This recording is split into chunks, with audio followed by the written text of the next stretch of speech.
Beliau itu menyampaikan tidak hanya materi pengajian dalam pendekatan substansial gitu, tapi filosofisnya juga historis dibuka sedemikian rupa gitu, sehingga memberikan wawasan baru dalam tanda petik lah ya, atau sekarang tambahan wawasan lah.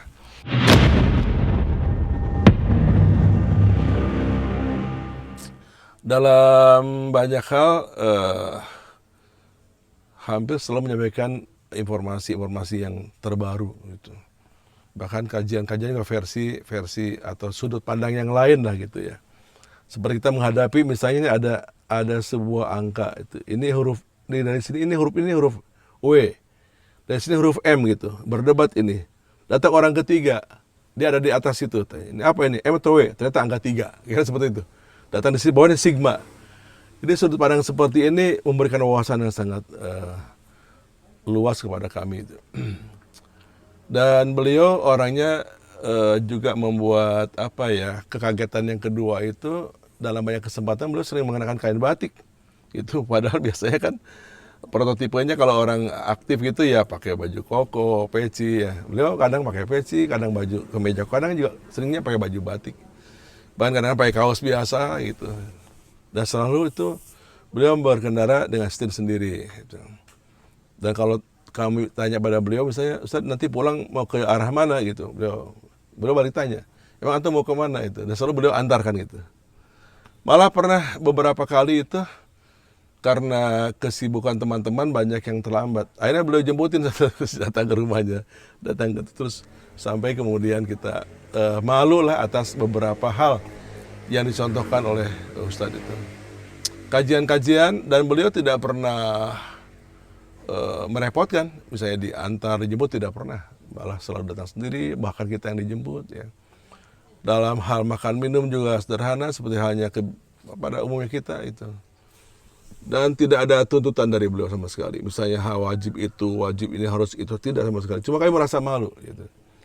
Jadi sekelas beliau saja datang jauh-jauh ya gitu, tanpa diongkosin, menyampaikan pemikiran-pemikiran yang original gitu, bahkan bisa dibilang agak progresif dalam beberapa hal. Dan ini memotivasi bagi kami untuk kemudian kami berusaha untuk menyampaikan pada yang lain gitu. Jadi penyebar luasan yang biasa disebut dengan tiga kegiatan, dari mulai edukasi, kemudian ekspansi dan konsolidasi, itu selalu itu. Selain itu juga beliau rupanya selain wawasan yang luas, pengetahuannya juga pergaulannya sangat luas itu.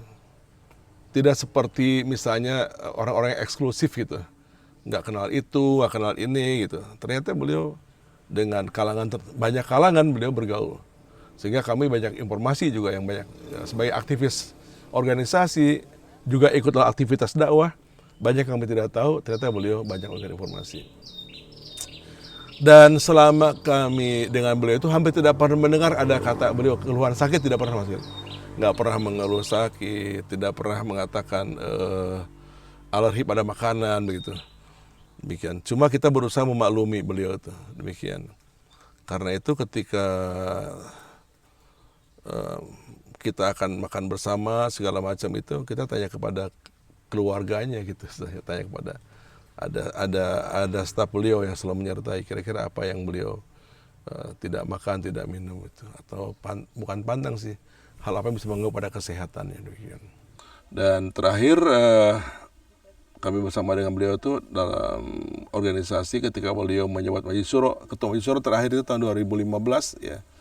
Saya sengaja pasang foto bersama beliau berdua itu di Facebook saya itu. Sampai kemudian terakhir kemarin saya mendengar beliau sakit dari dokter. Saya ada dokter yang dekat dengan beliau gitu. Masih tahu Ustadz, katanya Pak Ustadz sakit gitu. Tapi tidak boleh dibesuk kata beliau. Berarti ini ada dugaan saya nggak boleh dibesuk nih ya. Terakhir kemudian mendengar bahwa beliau wafat. Ya, tentu ini kita sangat kehilangan. Innalillahi wa inna ilaihi rajiun. Dan yang membuat terpukul lebih sedih lagi ketika kita tidak bisa untuk menyertai ya ke pemakaman, bahkan untuk ziarah kubur. Sampai sehari ini saya belum melaksanakan ziarah kubur. Berharap esok lusa kalau COVID pandemi ini sudah relatif pulih keadaannya, mungkin saya akan bersilaturahmi kepada keluarganya.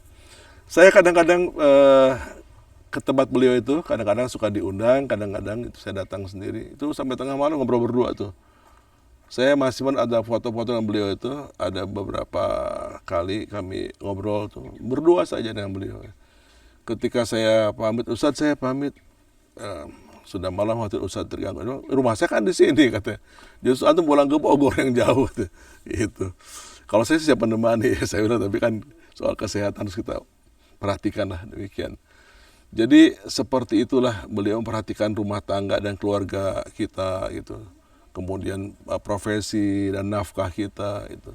Aktivitas, bahkan boleh dibilang beliau itu ibarat samudra yang tidak pernah henti menerima air dari manapun juga gitu.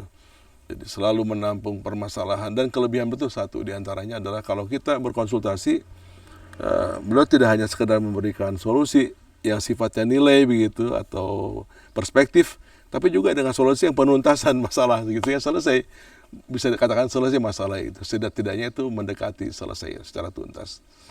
Jadi banyak kesan baik pada beliau, dan saya berdoa Allahumma warahmatullahi anhu. Tentu kita sangat kehilangan orang sekaliber beliau ya, yang kenal sebagai guru, sebagai bapak gitu, sebagai penasehat gitu ya, sebagai konsultan dan sebagainya, multi talent sebetulnya dalam banyak hal ya. Dan sekali lagi kami merasa kehilangan, dan mudah-mudahan amal salih beliau ini yang sedemikian rupa tertanamkan di kalangan aktivis kita. Mudah-mudahan Allah balas ini semua, jadi pemberat mizan beliau di akhirat nanti.